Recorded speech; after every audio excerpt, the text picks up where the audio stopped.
¿Qué tal? ¿Cómo les va? Bueno, buenas tardes. Vamos a comenzar hoy con un poquito la lectura del capítulo 2 del texto de Carmen Smith, Más allá de la modularidad.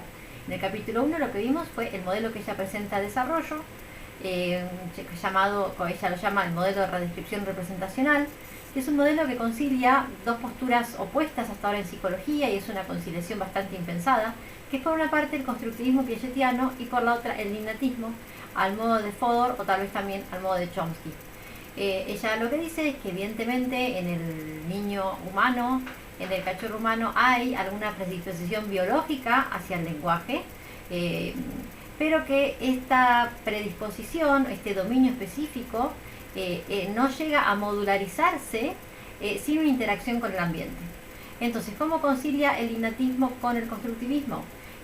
Hay cuestiones que son innatas, que son estos dominios, estas secciones de la mente, sí, que son dominios específicos, que se operativizan a partir de sesgos atencionales, y que finalmente, al final de la historia, en la adolescencia y la adultez, terminarán siendo módulos. Pero los módulos no son el principio de la historia, sino que son el final. Finalmente, la mente termina modularizada, y no el principio, como lo plantea Fodor, o autores por ahí más extremos como el caso de Pink. Ahora, ¿qué es lo que hay al principio si no son módulos? Hay dominios específicos, ¿sí?, que se traducen en sesgos atencionales. ¿Sí? Hay áreas de la mente, áreas, mejor dicho, del cerebro, porque ella es neurocientífica, que están preparadas para modularizarse bajo algunas condiciones. La primera condición, que es necesaria pero no suficiente, y recuerden esto porque es un error muy típico en los exámenes finales, es una condición necesaria pero no suficiente, la interacción con el ambiente. O sea, la predisposición o esta dotación que tiene el cachorro humano para desarrollar y adquirir el lenguaje, solamente se hace posible si su modularización y su gradual modularización hacia la adolescencia, en tanto en cuanto este cachorro humano, este niño humano, va a interactuar con el ambiente.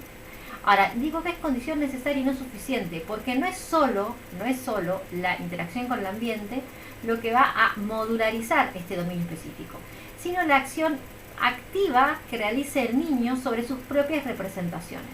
¿Sí? El niño va a representar una y otra vez y va a explotar el caudal informativo que tiene en la mente, representándolo una y otra vez, lo que a esto llama específicamente proceso de redescripción representacional. Esto va a atravesar una serie de fases que las vimos en la clase anterior, que son 3 fases. Por otra parte, estas representaciones van a sufrir 4 tipos de transformaciones en este pasaje de fase a fase.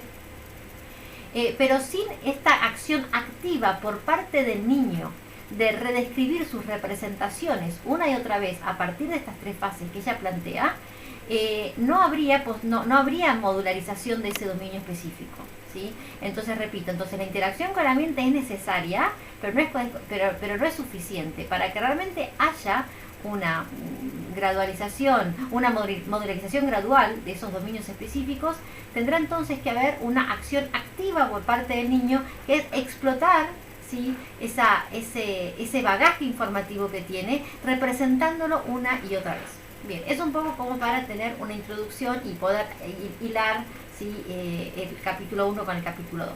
Ella comienza el capítulo 2 preguntándose qué nos hace específicamente humanos. Sí, evidentemente la respuesta aquí sería el lenguaje.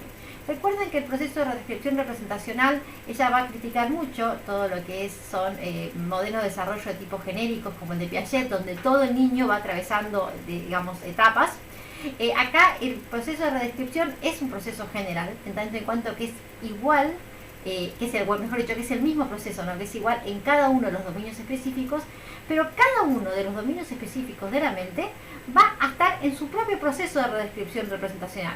Entonces, tal vez el niño esté en un proceso de redescripción en su dominio específico acerca del lenguaje, y esté en un proceso diferente de redescripción representacional en su dominio específico sobre el grafismo o en operaciones algebraicas, ¿sí?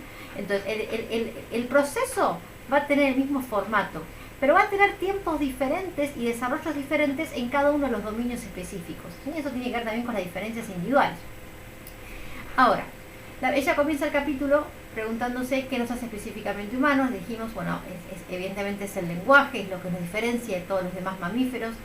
Pero lo que dice aquí es que el lenguaje no nos diferencia porque sea un producto de la cultura, no nos diferencia porque es un producto o es un elemento de la cultura humana, sino que el lenguaje nos diferencia de los demás animales porque nosotros portamos el lenguaje, tenemos algo así como un órgano del lenguaje. Nuestra mente viene dotada del lenguaje. Entonces nos diferenciamos no por una cuestión cultural, sino por una cuestión biológica. Nuestro cerebro viene preparado para adquirir, para producir y para comprender lenguaje.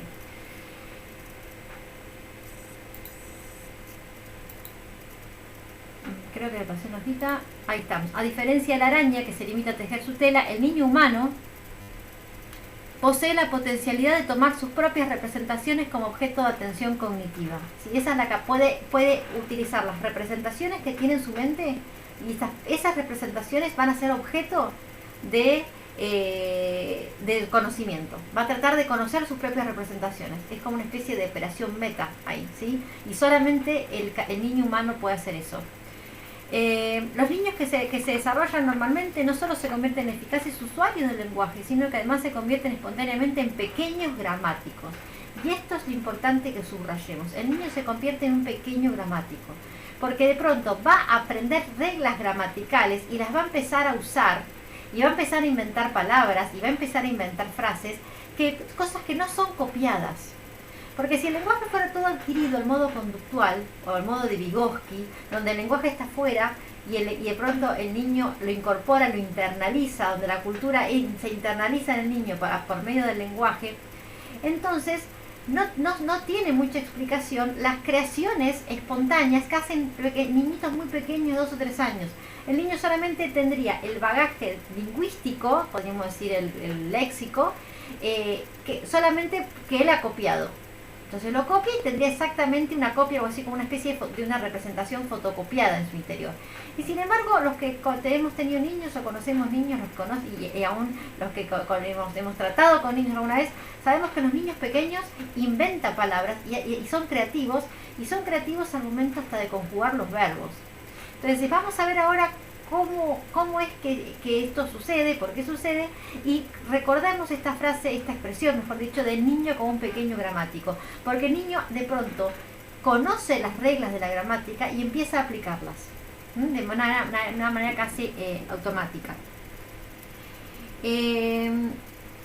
Algunos dicen, bueno, esto tiene que ver con las regularidades estadísticas. Bueno, si siempre un verbo se conjuga de la misma manera, entonces el niño lo va a hacer así. Y la verdad que hay estudios que indicarían que las regularidades estadísticas no bastan, ¿sí?, para poder explicar algunos comportamientos de este tipo. Ella dice, a lo largo, y yo tengo el libro acá abajo, por eso yo veo la pantalla, a lo largo de este libro voy a defender la idea de que lo que los humanos tienen de peculiar es el hecho de que van espontáneamente más allá de las conductas apropiadas que les permiten tener éxito en una tarea. Si va más allá, el niño va a realizar una operación activa sobre sus propias representaciones. Los niños normales no se conforman con usar palabras y las estructuras correctas, sino que van más allá de la maestría en el uso práctico del lenguaje y pasan a explotar, subrayen esto, a explotar el conocimiento lingüístico que tienen almacenado. Mi tesis es que esto es posible merced, o sea, gracias al proceso repetitivo de la descripción representacional que hemos visto en el capítulo 1. Sigo en la página siguiente. En este capítulo voy a defender la tesis, y esto es la idea principal del capítulo, lo subrayamos por favor, de que la adquisición del lenguaje es tanto de dominio general como dominio específico. Es decir, que ciertas restricciones iniciales de dominio específico canalizan la construcción progresiva de ciertas representaciones lingüísticas. Entonces, este dominio específico, que es el lenguaje, va a tener determinados sesgos atencionales que es como que van a orientar la atención del niño hacia algunas cuestiones lingüísticas y hacia otras no. Ahí es como que ahí se operativiza, podríamos decir, y se concretiza este dominio específico, que es un término abstracto. Pero ¿cómo lo operativizamos? ¿Cómo lo vemos accionar a este dominio específico? En los sesgos atencionales. Significa que el niño, ¿se acuerdan que vimos el ejemplo de las anteojeras en los caballos? El niño está mucho más orientado a procesar determinado tipo de estímulos que otros, y ya viene preparado innatamente para que resulten interesantes determinados tipos de inputs y descartar otros inputs, ¿sí?, del mismo, ya podemos decir, ambiente de estímulos. Entonces, pero por eso dice que es dominio general y es dominio específico. Es dominio específico porque sale diferente en cada dominio. pero es de dominio general porque todos los dominios específicos, cada vez que se adquiere un aprendizaje, van a pasar por un proceso de redescripción representacional. Hoy mismo, cuando ustedes estudien esta materia y rindan el final, van a pasar por un proceso de redescripción representacional. Si el día de mañana, sí, ahora no creo que está todo cerrado, no se puede, pero salen y van a aprender tango o jazz o lo que quieran aprender, a bailar o a cantar, a lo que quieran, van a pasar por un proceso de redescripción representacional. Entonces, pero va a ser diferente, ¿sí? En el área del lenguaje, que en el área motora, que en el área del grafismo, que en el área, etcétera, ¿sí? Que en el área, no sé, algebraica. Bien. Va a ser entonces un breve resumen en los primeros párrafos, que son estos que estamos viendo. Después va a ser una pasada rapidita por lo de cómo concibe el bebé Piaget y cómo sería el bebé piagetiano. Y va a pasar después en la página 50 y pico, 56, 57, 58, va a estar haciendo un resumen de lo que sería el bebé innatista, ¿sí? La posición innatista del lenguaje. Vamos a pasar un poquito esto. Y llegamos a el niño con las restricciones semánticas. Vamos a llegar hasta acá. ¿A qué llamamos restricciones semánticas? Son algo así como limitaciones de procesamiento. Sí, a ver, como para que nos ubiquemos un poco. ¿Se acuerdan el texto de George Miller, el mágico número 7 más 2 menos 2? Donde ahí la memoria, el descubrimiento de George Miller consistió en descubrir que la memoria de trabajo, hoy llamada working memory, en su momento tenía llamada memoria a corto plazo, tenía limitaciones de procesamiento y solamente puede procesar 7 elementos de manera simultánea. En todo caso puede extenderse a más 2 o puede limitarse a menos 2, pero que no puede procesar más elementos, ¿sí? Y que para justamente podríamos decir que solucionar o para paliar, ahí está el verbo, que decir, para paliar esta situación es que cuando tenemos que aprender números muy largos y tratar de recordarlos, los agrupamos en decenas o en centenas, justamente para achicar la cantidad de unidades, porque sí podemos procesar un número de DNI de a decenas o de a centenas, pero no lo podemos procesar, nos cuesta mucho en unidades, ¿sí? Porque empieza a superar ya prácticamente nuestro límite de procesamiento. Bueno, esto, digamos que siempre subyace acá la idea de una mente computacional, ¿sí? Digamos, en este caso sería una RAM limitada. Cuando hablamos de restricciones, hablamos de esta idea de sesgos, ¿sí? De que nuestra mente, pensada computacionalmente, tiene sesgos de procesamiento. Sí, ejemplo, hay computadoras que si uno las quiere para jugar y ser gamer, tiene que tener una capacidad de memoria diferente a una que uno usa solamente para trabajar. ¿Por qué? Porque una computadora, digamos, la cantidad de memoria, ¿sí? Que tiene una computadora es una cuestión de límite. O sea, si yo sobrepaso ese límite no puedo, por ejemplo, procesar determinados software, determinados programas. Entonces por eso uno se va a comprar una compu y dice, ¿para qué la querés? Entonces un arquitecto o un diseñador gráfico o un gamer que usa determinados programas necesita una capacidad, ¿sí? En su computadora diferente a alguien que la usa para un trabajo de oficina. Entonces, ¿por qué? Pues son limitaciones de procesamiento o limitaciones de almacenamiento en otros casos. Bueno, cuando hablamos de sesgos hablamos de limitaciones. Y cuando hablamos de restricciones, hablamos de limitaciones, ¿sí? Evidentemente, dice Carl F. Smith, para que el niño pueda aprender el lenguaje, más allá de nacer con un dominio específico, ¿sí? Que le permite esta adquisición, si no, no podría hacerlo. De hecho, los chimpancés no pueden hablar. Nace con este dominio específico se traduce en sesgos atencionales y en ciertas restricciones semánticas y en ciertas restricciones sintácticas. Las restricciones semánticas y las restricciones sintácticas son lo que va a tratar en los próximos 2 apartados. No voy a desarrollar mucho esto porque bueno, son ya 13 minutos y no quiero que esto sea una clase extensa, más que nada era por ahí puntuar las ideas principales. Dice Carl F. Smith, imposible sostener la idea de que el niño aprende el lenguaje inductivamente. O sea, una vez vio un animal, alguien le señaló gato, otra vez, por ejemplo, un animal blanco, peludo, que está sobre una medianera, y dice, ¿qué es eso? Pues es un niño de 1 año y medio, 2, y el papá, el abuelo, la mamá, la tía, la vecina, dice, es un gato. Y después ve un animalito semeja parecido, de otro color, pero es negro, y en lugar de estar en una pared, de pronto está caminando en un campo y dice, mira el gato.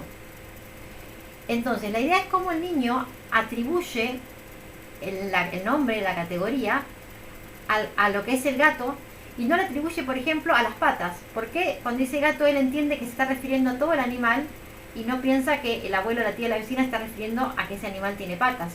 O porque es que no piensa que se está refiriendo al color. Entonces, si le señalan un gato blanco y le dicen eso es un gato, y después un perro blanco, por ahí él podría llegar a decir eso es un gato, porque porque él podría haber entendido que la palabra gato está referenciada al color, o la palabra gato está referenciada a que camina en 4 patas. Entonces podría decir gato cada vez que ve un animal de 4 patas caminar. Y si mira un gato, es todo lo que camina en 4 patas, o mira, es todo lo que es blanco, o es todo lo que tiene bigotes. Ahora, sin embargo, los niños no se enfrentan con estas dificultades. Rápidamente, a un niño hasta de 1 año y pocos meses, 1 año y medio, si aprenden que eso es un gato y no piensan que está refiriendo al color, ni a las características, ni a los miembros del objeto, sino que es la totalidad. Tendemos, y esto sí es una restricción semántica, a asignar significado a la totalidad del objeto y no a las partes. ¿Sí? Y esto es una restricción semántica. ¿Sí? O sea, nuestro dispositivo del lenguaje en términos chomskianos, pero en términos en nuestro dominio específico, automáticamente nos hace que el referente del input lingüístico lo asociamos a un objeto entero y no a sus partes y no a sus accidentes. Por ejemplo, el color o la textura. El niño podría preguntar qué es eso y alguien le puede enseñar es un gato y puede pensar que es todo lo que es peludo. Entonces también le dice gato al peluche. Pero no pasa eso, el niño comprende rápidamente que se está refiriendo a todo ese animal. Y después puede generalizar y decirle gato a un animal que tal vez sea mucho más pequeño, por ejemplo, que sea un bebé, que en tamaño sea mucho más reducido y que sea otro color.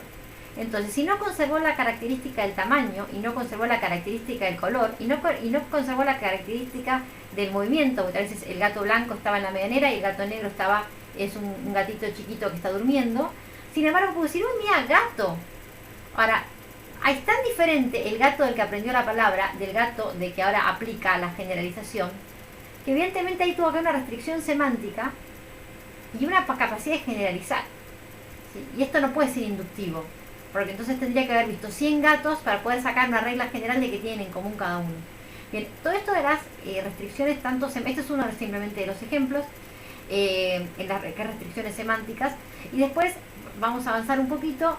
Por favor, te pido que lo miren porque es importante. A mí lo que me interesa no es que sepan los experimentos es importante que los lean y los entiendan, pero si uno tiene que estudiar este tema, yo te puedo preguntar qué es una restricción semántica o a qué se refiere Carmen Fermín con una restricción semántica, ¿sí? Bien, y lo mismo con lo que viene, que es una restricción sintáctica. Las restricciones semánticas y sintácticas son básicamente la manera en la que se operativizan los dominios específicos. O sea, ¿qué es un dominio específico? Un dominio específico es un área de la mente con determinadas restricciones semánticas, determinadas restricciones sintácticas, ¿sí? Bien, y aquí aparece otra vez la idea del niño como gramático. Por favor, no quiero detenerme en esto, pero lo pueden mirar solos. Vamos a avanzar ahora, aquí está un poquito ya con esa presentación, lo pueden trabajar. Y pasamos directamente a la página 71, donde dice el modelo de descripción representacional y cómo convertirse en un pequeño lingüista o en un pequeño gramático, ¿sí? En este apartado, que es tal vez lo principal del capítulo, por eso quería que lo leyéramos juntos, ella va a presentar cómo el niño va a atravesar en este dominio específico del lenguaje las 3 fases genéricas que vimos en el capítulo 1. ¿Se acuerdan que esas 3 fases, en primer lugar, era la de la maestría conductual, que es cuando uno copia el modelo? Entonces, el niño que aprende la A y la maestra está dibujando una A en el pizarrón y la copia, evidentemente la va a hacer bien, o una E, evidentemente la va a hacer bien. Cuando alguien va a Zumba por primera vez y está tratando por primera vez llega a una clase y está tratando de seguir la coreografía de un entrenador que va muy rápido, bueno, tal vez mientras que tenga al entrenador enfrente, por ahí puede ir siguiendo ahí los movimientos. Ahora, después te acuerdas que teníamos una segunda fase, que es la donde aparece el error, que en lugar de mirar el modelo externo, empiezo a buscar el modelo interno. En lugar de copiar el modelo externo, la A que está ahí, o la E que está en el pizarrón, o la coreografía que veo en el entrenador, yo empiezo a buscar el modelo interno, y ahí es donde aparece el error. Es el momento en la que la maestra, no hay ningún pizarrón escrito, no hay ninguna letra en el pizarrón, y la maestra de, no sé, sala de 4 años o sala de 5 años en el jardín, dice, a ver, todos escriban la E, escriban su nombre, a ver, todos los quienes empiezan con el nombre, bueno, escriban la letra E en la hoja. ¿Y ahí qué pasa? Y ahí la escribimos al revés, mirando para atrás la escribimos para abajo, la dibujamos como un 3, ahí aparece el error, pero ¿por qué? Porque el niño ya no tiene un modelo para mirar, pero empieza a buscar el modelo que está dentro y trata de copiar, y ahí aparece porque se pierden muchos detalles del modelo inicial, entonces por ahí la hace la E pero rotada, o la hace y la confunde con el 3, ¿sí? Pero la hace. Entonces, ¿qué significa? Que aquí, aunque aparece un error, es un signo de avance. Significa que ya hay una representación interna de la cual copiar. Si el niño no puede hacer nada, es porque no hubo una representación, no lo representó. Es importantísimo que para este tipo de clase, para toda la materia, tengamos en clara la noción de representación, ¿sí? Todo el tiempo estamos hablando de representación, de ahora en más y forever. Así que los que no tengan en claro el concepto, por favor, yo dejé que la página 12 del libro Procesos Cognitivos en el aula para que repasen el concepto. Pero bueno, todo el trabajo sobre la memoria, sobre la atención, todo el tiempo vamos a estar trabajando sobre representaciones, ¿sí? Tengamos bien en cuenta cómo es el proceso tanto de codificación, ¿sí? Que cómo formamos una representación mental, y de evocación, ¿sí? Cómo evocamos una representación que está en memoria de largo plazo y de pronto empieza a estar en memoria de trabajo, en working memory. Bien, sigamos, entonces esto era una pausa nada más. Entonces en un primer momento el niño va a tener ese modelo, ¿sí? Que es la fase de la maestría conductual. Estoy aplicando ahora lo que vimos en el capítulo 1 al capítulo 2, que es lo que ya hace acá, no lo hago yo, lo está haciendo ellos. En segundo lugar, después el niño empieza a buscar sus representaciones internas, y ahí es cuando empieza la falla, pero está buenísimo porque el error indica, es un indicador de avance. Significa que ya hay una representación interna para copiar. Se perdieron un montón de detalles, se perdió la maestría conductual, pero al menos hay una representación que copiar. Si el niño no puede directamente dibujar ningún tipo de ni nada que se le parezca, es porque no hubo una representación. Entonces, que el niño pueda hacerlo, aunque sea mal, es mejor que no lo haga. Es como cuando en la clase de Zumba el profe dice, voy a cambiar la música y se sigan ustedes. Y se va. Dice, terminen ustedes que voy a atender, me estás hablando el celular. Y se va, un segundo. Y de pronto ahí no tenemos más el modelo. Entonces ahí las chicas, los chicos que están en la clase van a tratar de seguir como puedan, se van a equivocar, pero si pueden seguir, evidentemente hay una representación de esa secuencia de movimiento, ¿sí? Fallan, se olvidan, exageran, repiten más de una vez un movimiento, se agachan donde no se había que agacharse, pero al menos hay una representación en el área motora de esa coreografía, ¿sí? Y aparece la falla. Y por último, tenemos la tercera fase, que es la reconciliación del modelo externo con el modelo interno. Entonces ahí la maestra dice, todos los que empiecen con el nombre, levanten la mano. Bueno, a ver, dibujen una en el papel, escriban una en el papel y la hacemos bien. ¿Por qué? Porque ahí se pudo cotejarle la representación interna con la representación externa y ahí estuvo conciliada. Bien, este proceso va a suceder en el lenguaje, en la adquisición del lenguaje. Por ejemplo, voy a dar un par de ejemplos y ya quiero terminar la clase porque no quiero que se haga muy extensa. Total, esto está explicado acá por ella mucho mejor que yo.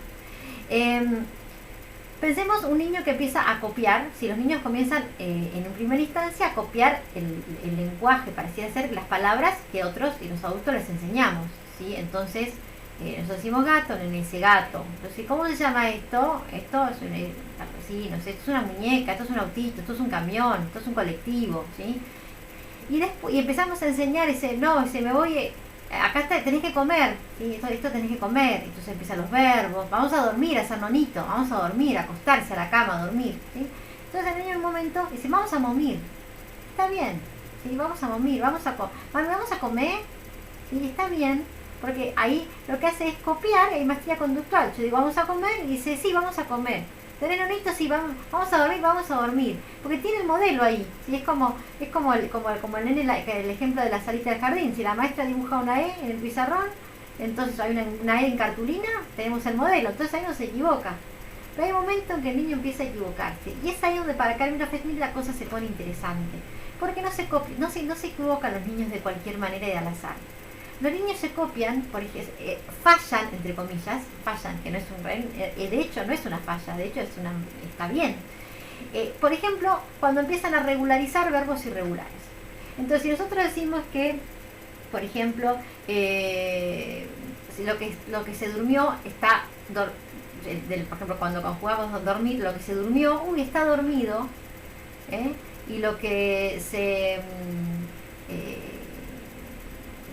digamos, lo que se... Ahora, estaba pensando en un ejemplo fácil, vamos a ir con el verbo irregular. Entonces, lo que se durmió está dormido. Entonces, para el chico, lo que se escribió, ¿cómo está? Escribido. Y lo que se murió, ¿cómo está? Morido. Porque el chico lo que está haciendo es aplicar la regla gramática de cómo se conjugan los verbos regulares. Lo que el niño no sabe es que en el idioma español tenemos verbos irregulares, donde en vez de decir morido, decimos está muerto.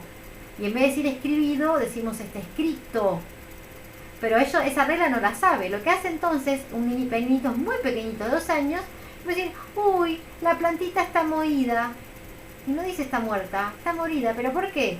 Ya de alguna manera entendió la regla gramatical de la conjugación de verbos y la aplica a todos los verbos, aún los que no son regulares, pero él no tiene por qué saber que no son regulares. Y eso es algo increíble que hace. Puede ser un niñito que está aprendiendo el lenguaje a los 2 años. O sea, captó la abstracción de la regla gramatical y la aplica a verbos que tal vez él no escuchó cómo se conjugaban. Otra cuestión, que es otro tipo de error que empieza a aparecer y que para Carl Michael Schmidt es notable también, es por ejemplo cómo captan esta idea abstracta de que hay muchas funciones y muchas herramientas que tienen el nombre de aquello que hacen. Entonces, algo que exprime es un exprimidor. Entonces, algo que destapa es un destapador. Algo que limpia es un limpiador. Entonces, es lógico, como decía mi niña cuando era muy chiquita, que cuando decía que iba al baño, se decía, no, eso es un... cuidado que no te caigas y no te golpees con el bidet. No, ese es un lavador de colas. Así como hay una lavarropas y hay un secarropas, ese es un lavacolas. ¿Por qué? Porque aplicó la regla de llamar a los objetos por sus funciones y de sustantivar los verbos. Entonces, si eso lava, es un lavador. Como aquello que corta es un cortador. Entonces, digamos, en la lógica de estos niños gramáticos, empiezan a sustantivar los objetos por aquella acción que hacen, porque muchos de nuestros objetos se llaman así por la acción que hacen. ¿Sí? Entonces aquello que destapa es un destapador, ¿sí? O lo que abre es un abridor. Entonces, como aquello que lava no va a ser un lavador de colas. ¿Sí? Entonces, y los niños empiezan a captar estas regularidades del lenguaje a edades tan tempranas, aún antes, por ejemplo, el control de esfínter o de poder tener la capacidad motora de embocar la cuchara en la boca. Y sin embargo, tienen esas limitaciones de una inmadurez tan grande y sin embargo captan abstracciones del lenguaje y reglas gramaticales. Entonces, la única explicación que encuentra Carl Michael Schmidt a partir de varios de estos experimentos es que evidentemente tenemos un dominio específico que con ciertas restricciones gramaticales y con ciertas restricciones sintácticas que van orientando esa adquisición tan inexplicable y tan temprana del lenguaje. Hay un experimento que ya explica al principio del capítulo, donde a través de muy poquitos meses se les muestra un dibujito animado y una voz en off que explica la secuencia tal cual es, y una voz y un mismo dibujito con una voz en off que explica la secuencia al revés de lo que pasa. Bien, los niños se fastidian cuando cuando la voz en off no coincide con lo que realmente pasa. Y estamos hablando de bebés en una etapa muy anterior a la producción del lenguaje, de 5 o 6 meses. Esto nos indica que los bebés comprenden estructuras gramaticales muchísimo antes de poder producirlas. Pero no es que entienden palabras sueltas. O sea, ahí te hago la leche y el bebé mira, porque entendió la palabra. Porque asoció la leche a la comida, a la mamadera. Sino que comprende la estructura gramatical y se fastidian cuando no coincide esa estructura con lo que están viendo. ¿Sí? Entonces, este ejemplo lo tienen en el apartado de restricciones sintácticas. ¿Sí? Entonces, nosotros nosotros y ustedes, todos nosotros, los que vamos a estar trabajando entonces es poder registrar, ¿sí?, esto que les expliqué en términos bastante sencillos, tal vez demasiado, este proceso de redescripción representacional en estas 3 fases. Ella también en este apartado va a estar explicando cómo las representaciones en este proceso de fase 1 de fase de la maestría conductual a lo que sería ya la fase del error y después de la conciliación del interior con el exterior, ella además va a estar paralelamente explicado la transformación, los cuatro formatos de representación que adquieren las representaciones a lo largo de este desarrollo. Bueno, no me voy a detener tanto en eso, es interesante, es un poquito más complejo, pero al menos de Carmen F. Smith lo que quiero que les queden es la idea esta de cómo el lenguaje, la adquisición del lenguaje y la producción del lenguaje el niño va a estar redescribiendo representacionalmente una y otra vez estas representaciones en este proceso que incluye 3 fases, una y otra vez, ¿sí? Es un proceso permanente, no es que el niño atravesó las 3 fases y llegó al lenguaje, al modo piagetiano, ¿sí? Sino que cada nueva aprendizaje, cada nueva palabra, cada nueva estructura, cada nuevo significado va a estar pasando por este proceso de redescripción una y otra vez, y esto es forever, ¿sí? Porque en la vida adulta cada vez que aprendemos algo nuevo, por ejemplo una segunda lengua o palabras nuevas de nuestra propia lengua materna, vamos a pasar por este mismo proceso, ¿sí? Bien, entonces, habiendo señalado eso, ella acá explica de manera detallada cómo este proceso de estas 3 fases y de cómo llegamos a... Ella va a dar ejemplos. Les pido por favor que registren, ¿sí?, algunos de estos experimentos. Yo algunos los digo, otros no, porque son muchísimos y para poder explicarlos uno por uno, hacer clases de más de 1 hora. Pero sí ustedes pueden registrarlos porque en el final se pueden pedir ejemplos. De hecho, siempre tratamos de pedir ejemplos de las investigaciones, porque esto no son tareas especulativas. No es que acá la autora se sentó y pensó, imaginó qué es lo que le podía pasar al niño. Cada una de las tesis que sostiene y cada una de las cosas que asevera y las conclusiones a las que llega están basados en tareas experimentales. Entonces, si nosotros queremos pensar la psicología como una ciencia psicológica, tenemos que poder dar cuenta de todas las conclusiones a las que llegamos que están basadas en tareas experimentales. Y esto ya tiene que ser una forma de estudiar, sino estudiar la definición y la conclusión. Entender cómo este científico, cómo este psicólogo científico llegó a esa conclusión, hasta poder discutirla y criticarla si es necesario, o tener una posición diferente. Pero no podemos tener una posición diferente y criticarla si no entendimos cómo llegó. Podemos hacer una crítica metodológica, podemos hacer una crítica teórica, pero tenemos que poder entender el proceso científico que guió a ese psicólogo a llegar a determinada conclusión, y para eso tenemos que entender y conocer las tareas experimentales en esta materia y en todas, ¿sí?